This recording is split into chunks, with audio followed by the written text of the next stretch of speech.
Yo guys, check kamusta mga idol. So ayan, mag-update tayo ngayong Tuesday, mga lodi ng tanghali mga idol, no? Medyo tinanghali na tayo dahil merong Tianggi dito malapit sa amin. So namili muna kami ng kung ano-ano. At ayan, tinanghali na yung ating upload. Pero malupit mga news natin ngayon mga lods. Alam niyo kung bakit? Kasi meron tayong XRP Las Vegas ngayon mga idol. Grabe. At syempre merong announcement si Daddy Trump na pwedeng magpa-boom ng ating market anytime now, this week, this day, any day mga lodi. So tingnan natin ang mga update ngayon sa ating global news, crypto news mga lods. Alam nyo na yan, kung sino ng ganitong content, hindi kayo nahuli sa balita, syempre subscribe na kayo sa ating channel. At syempre palambing naman, ngayon pa lang, like nyo na yung video natin mga lods, baka makalimutan nyo. Okay? So ayan, mag-news na tayo, punta na muna tayo sa announcement ni Daddy mga idol. Sabi dito, President Trump reviewed Iran's latest offer with his top advisors today. So, ito na yung nag-offer na yung Iran. Mga idol, no? Nag-offer na sila ulit. Sino kaya sa 12 ito? Sino kaya sa Lucky 12? O sa 12 leaders. Mga idol, ang nag-request sa kanya ng may bagong offer sa kanya, no? Sabi dito ng White House, mga lodi, sources says, peace agreement could be reached any o as soon as this week. Imagine mga idol, as soon as this week, pwede tayo magkaroon ng peace agreement dito. 'Di ba? So, syempre magbo-boom yung market pag nangyari yan, mga idol, alam niyo na yan. Sabi nga rito, risk asset may react strongly if talks advance. 'Di ba? So, yung ano ba yung mga risky asset? Alam niyo na, syempre, crypto at crypto. Okay? So, medyo may asahan tayong good news ngayon. Sana nga, mga idol, maayos na yan. Sabi nga natin, medyo tumagal ng ilang buwan, no? Yung bakbakan dyan sa Middle East, ang pinangako ni Trump kasi 3 to 4 weeks lang tama ba? 3 to 4 weeks sabi niya, tapos na yan. So ngayon, medyo humaba mga idol at in-expect natin na medyo nalalapit na yung katapusan ng hidwaan dyan mga lods. At sana once na maayos yan, sabi nga rito, risk asset may react strongly if talks advance, no? So sana mag-react yung ating market kasi kung titingnan niyo yung market natin ngayon, mga idols, at tingin ko XRP lang yung ganito, pero yung iba okay naman kasi yung Bitcoin mga lodi, 76, no, bumalik sa 76, bumaba ulit yung BTC mga idol, pero ano pa rin siya, pasok pa rin siya dun sa ating ginuhit mga lods kung titignan niyo yan basag pa rin yan mga idol, natagos niya pa rin yan.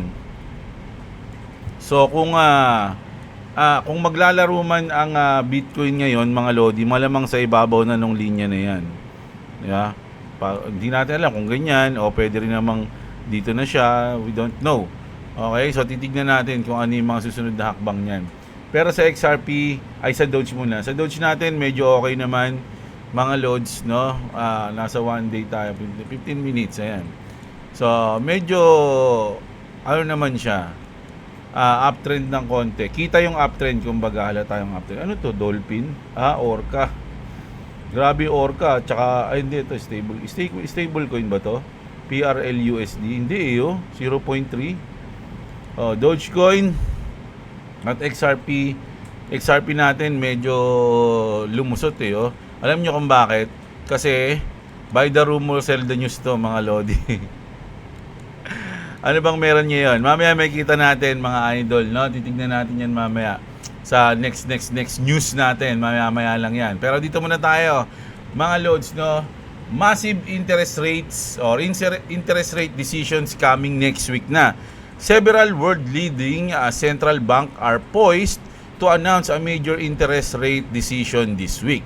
The US Federal Reserve, the European Central Bank, the Bank of England and the Bank of Japan magkakaroon ng announcement ng mga lodi, interest rate.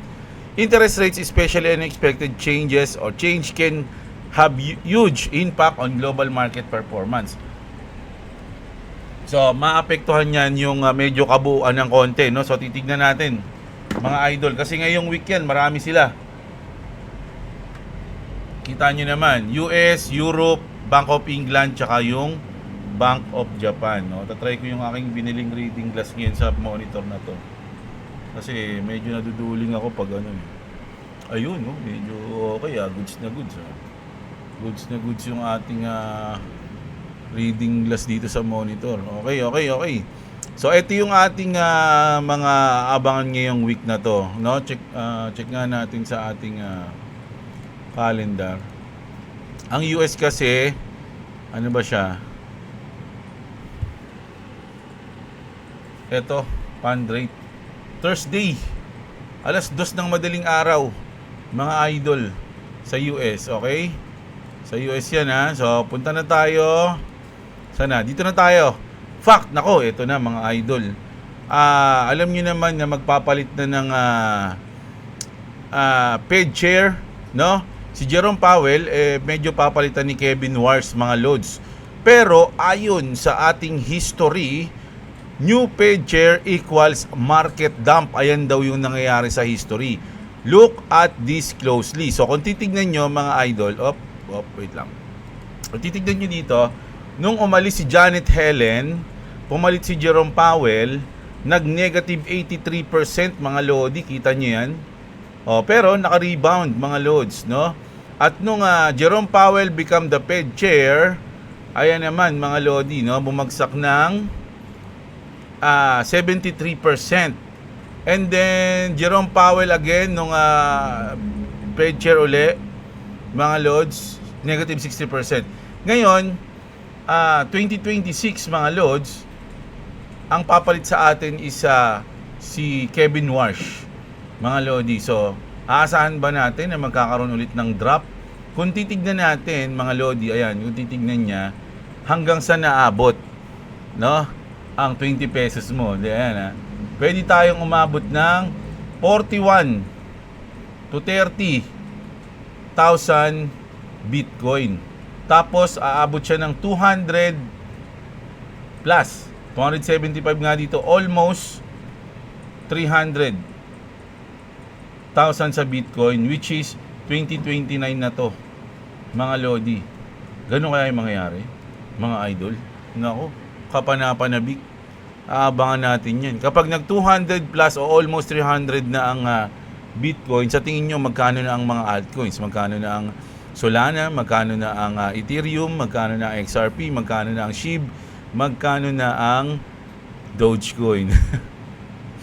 No? So, ang pinakakikita talaga dyan is yung mga kayang mag-hold ng matagal at mag-exercise. Kasi nag-hold ka ng matagal tapos magkakasakit ka. Diba? Kung kailang lumaki na yung pera mo, saka ka naman may sakit, pinambayad mo lang sa ospital. Kaya kailangan nalagaan mo ang katawan mo, lalo na kung tayo ay mga crypto holders, mga idol. No? Every time a new chair came to Fed, the market entered the downtrend. Si Yellen, major drawdown. Powell, same story twice. This isn't just a hypothesis. We've seen this happen 3 times in a row. Now, we're approaching another transition. I think the market is not pricing this in yet. Be careful around this period. This is where narratives flip fast. No, prepared, don't react, no tips on. No, ayan mga lodi, no. So, ayan grabe. Maghanda kayo, kumbaga mag-ingat kayo or asahan nyo na magkakaroon tayo ng downtrend. Daw, di umano. Sabi nito sa history, mga idol, no.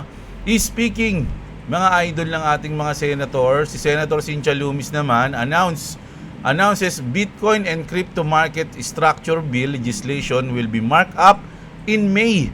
Sabi niya rito, mga idol, we are gonna get into the finish line. Sabi ni Senator Cynthia Lummis yan. Actually, matagal niya nang sinasabi to, mga lods, no? Pero syempre may tiwala pa rin tayo, lalong-lalo na sa ating Clarity Act market structure legislation, mga idol, no? At speaking dyan, ganun din yung sinasabi nito ni House Chair, says Senate is relying on housework, no? Clarity Act moving closer. Ayun yung sinabi niya rito.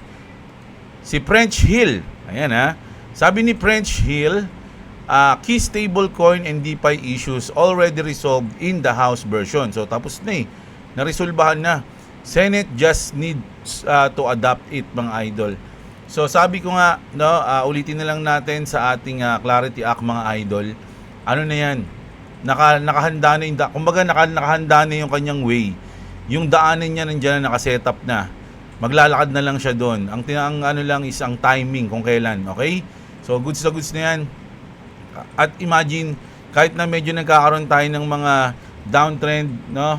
At slow-mo consolidation, eh yung MicroStrategy at si si parang siya yung ano no, yung mga kalaban ni Neo sa ano, sa Matrix. Mr. Anderson, yung mga ganun. Strategy buys another $255 million in Bitcoin. 3,273 Bitcoin at 77.9 thousand total. 818,334 Bitcoin mga idol. Nagkakahalaga na yun ng 61.81 billion invested mga lodi nila sa Bitcoin. The machine never stop, sabi dito mga idol. Grabe talaga.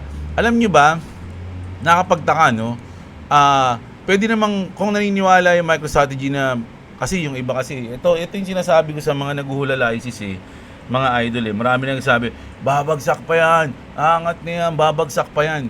Ito na nga mga lodi, MicroStrategy na to. Kasi kung alam nila na babagsak pa yan mga lodi, ibig sabihin maghihintay na lang sila para once na bumagsak, dun sila bibili. Pero ba't di nila ginagawa yun? Kasi hindi naman talaga 100% na pwedeng mangyari yun. Pwedeng hindi yun mangyari. Mga loads, 'di ba? Tulad ng mga nagsasabi na yung XRP bababa pa ng 0.7, 0.9 yan. Totoo ba 'yun? Paano 100% ba 'yun na pwedeng mangyari? Paano kung hindi, mga idol?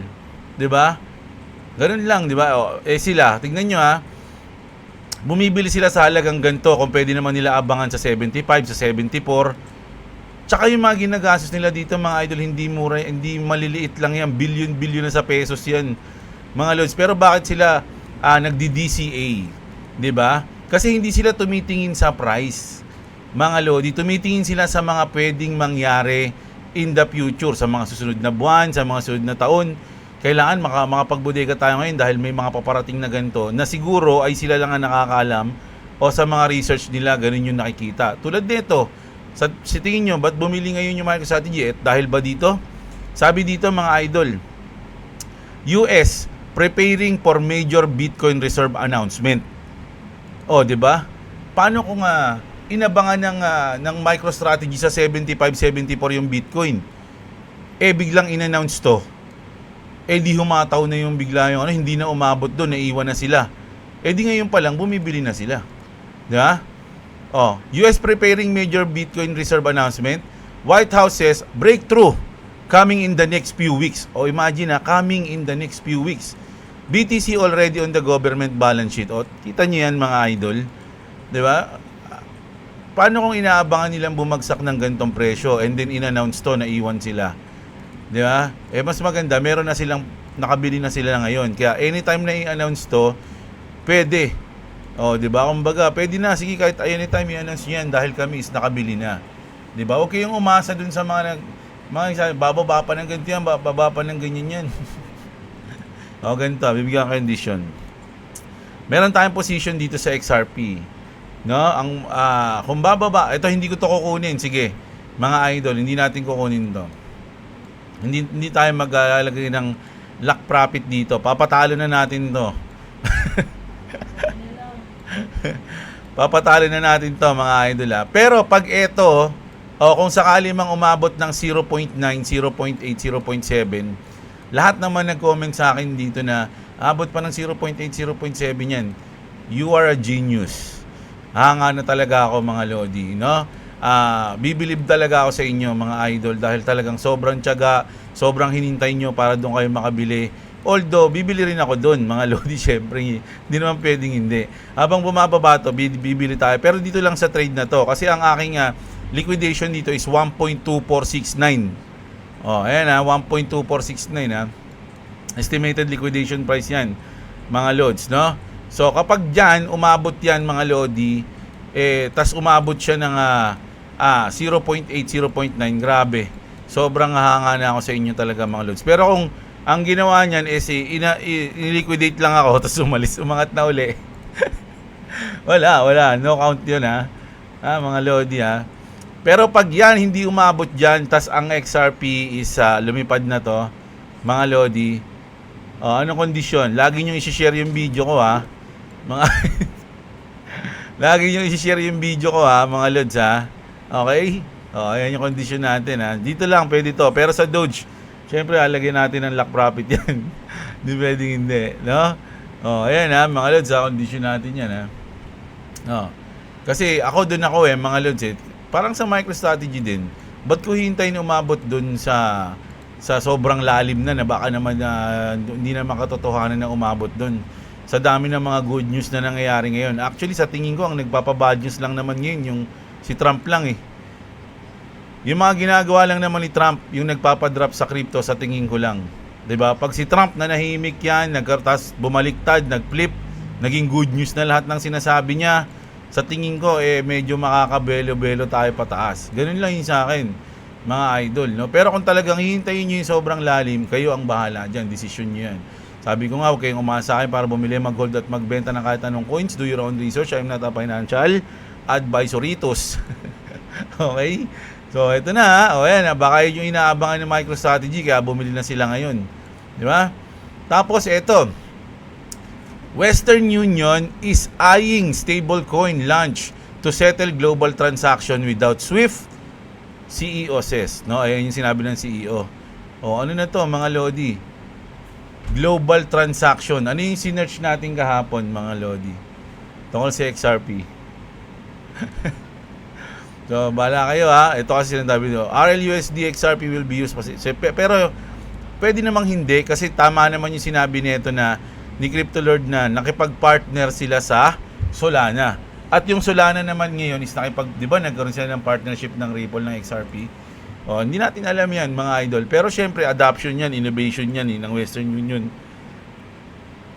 So, kahit saan mo tignan yan, good news yan pagdating sa crypto. Di ba? At eto na nga, mga idol. Nakita nyo na ba yan, mga Lodi? Looking for better odds with your treasury management partner? Bad treasury management is the real gamble. Dito na kayo sa malupit na less more settlements, less setting. Ang layo, hindi ko na mabasa. Mga idol, so, sa Las Vegas to, mga lods, kita nyo naman yung ads dyan. Ayan, kita nyo. We've landed. Ayan The Las Vegas Strip is a Ripple Maxi. If you don't, I don't know what you're doing. To the moon. Ayan, kita nyo mga Lodi. Kita nyo yung mga advertisement dyan, mga Lodi. More settlement, less setting. Ayun pala yung nakalagay doon, mga Lodi, no? XRP to the moon, mga Lodi. Uy, grabe, ang ganda ng sombrero.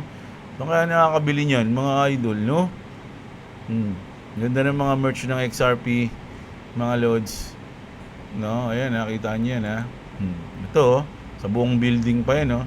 The official legend.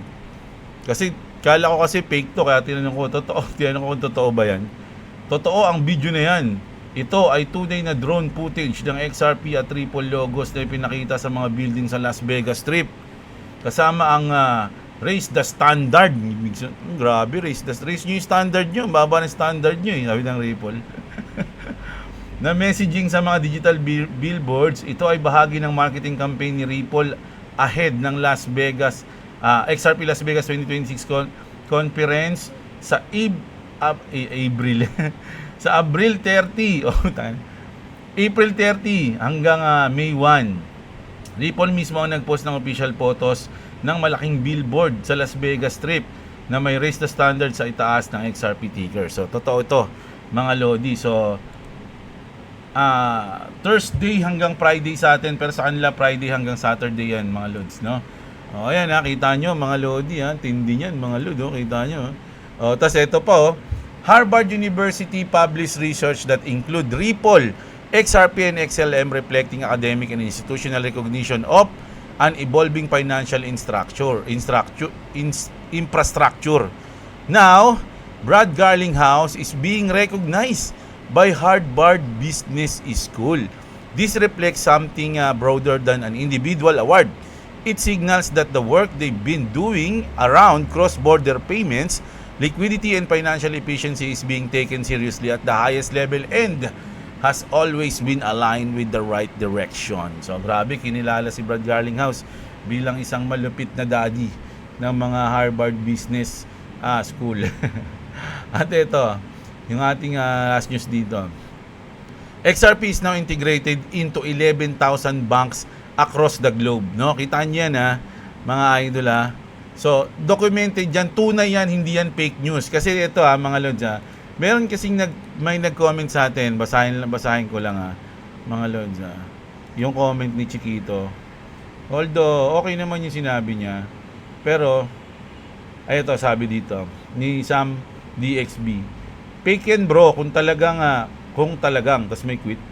Kung talagang malalaki na company gumagamit ng XRP, dapat ang price bumalik na.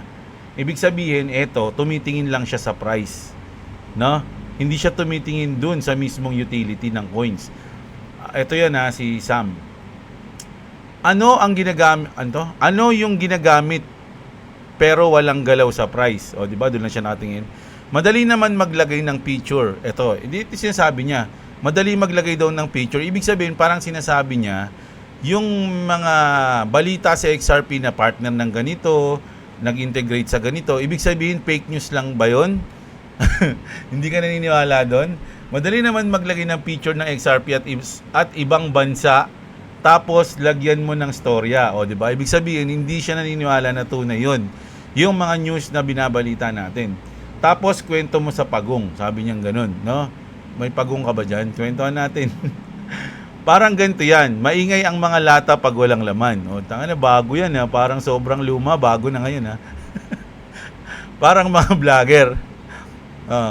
Maingay ang post, but ang Ethereum tumataas, walang ingay. Ayun yung sinabi niya. So, ibig sabihin mga Lodi, etong si Sutoy, ang alam niya, lahat ng news natin tungkol sa XRP is hindi documented at hindi totoo.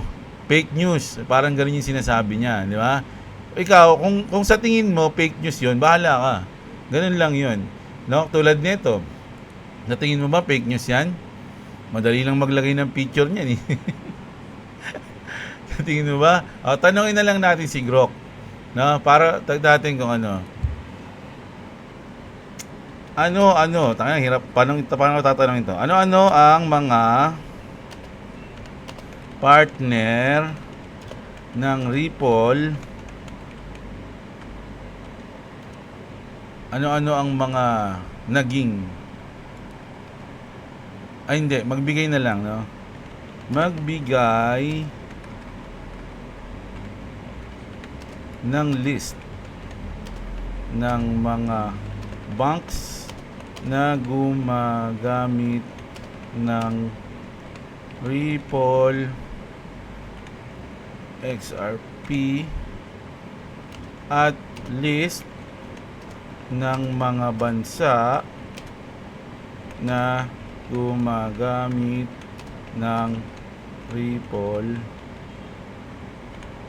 XRP. Ayan Kasi baka sabihin mo nilalagay lang yung mga plug tapos gumagawa ng kwento. Malay mo naman wala talagang partner, di ba? Ito na, mahigit 300 na agad mga idol. Mahigit 300 financial institution. Ayan na. Ayan na yung mga list. Japan. Ito naman sa bansa. List ng mga bansang gumagamit o may malakas na adoption ng Ripple at XRP. Pilipinas, kung saan ka nakatirang sutoy ka. Ayan. Thailand, India, UAE, Brazil, South Arabia, Canada, UK, Spain, US, South Korea, iba pa. Pati lolo mo gumagamit. Ayan. Ibig sabihin, gawa-gawa lang yan. Kwento lang yan. Mali pala si Grok Gawa-gawa mo lang pala yung Grok Di ba? So, ibig sabihin, walang alam to si Chiquito. Okay? So, ayan. Siguro meron siyang bias na coin. Siguro Ethereum. Kasi sinabi niya Ethereum, ayan, di ba? So, tignan natin. Pag na-flip ng XRP yung Ethereum, kutos ka sa akin, Hindi, joke lang. Joke lang. Ayan, Sige, okay lang yan. Comment kayo na mga ganito. Araw yung pag-usapan tayo. Gusto ko yan. Ayan, So, ayan yung news natin. Ngayong umaga, mga tanghali na pala. Tanggalin ko na yung salamin ko. Nahilo na ako. Ngayon, ayun news natin ngayong tanghali, mga idol. Sakto, magtanghalian na kayo habang pinapanood nyo to, mga Lodi. At alam nyo na yan, like and subscribe sa ating video, mga idol. Ayun lang, kita-kits tayo mamayang gabi, mga Lodi. Maraming salamat sa mga nanood. Magandang araw sa inyo, mga kapatid. At what's up? Subscribe to Corpse Gaming. Subscribe to Jebo. If you want to subscribe to me, it's in the description. Also, I kind of forgot what to do. Oh yeah, I remember. So I'll upload today, but after Papa uploads. Okay? So go to the House of Leather. Use Okay, you can get any color you want. Brown, black, and red. Also, you need it for wearing and of course, to beat your children. Sabihin niyo yung pangalan ko ha, pag nag-message kayo dito kung gusto niyo bumili para magkaroon kayo ng discounts. Okay? Ayun lang, kita-kits tayo mamayang gabi ng news natin mga idol. Alam niyo na yan. Love you all, mga lods. What's up sa inyong lahat?